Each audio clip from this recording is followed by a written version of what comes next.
বাংলাদেশ কেবল শিল্প লিমিটেড সক্ষমতা বাড়াতে নানা উদ্যোগ গ্রহণ করা হয়েছে বলে জানিয়েছেন প্রধান উপদেষ্টার ডাক, টেলিযোগাযোগ এবং তথ্য প্রযুক্তি মন্ত্রণালয়ের দায়িত্বপ্রাপ্ত বিশেষ সহকারী ফয়েজ আহমদ তৈয়ব।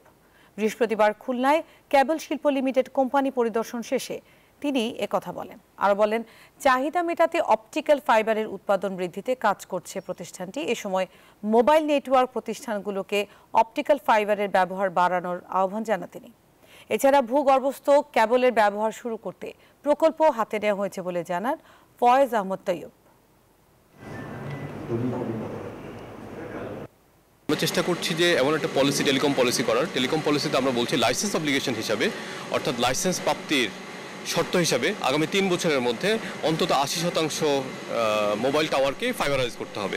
তো সেক্ষেত্রে আপনারা বুঝতেই পারছেন 20%কে যদি 80%কে পৌঁছাতে হয় তাহলে প্রায় 4 গুণ বেশি টাওয়ার ফাইবার লাগবে, অপটিক্যাল ফাইবার লাগবে।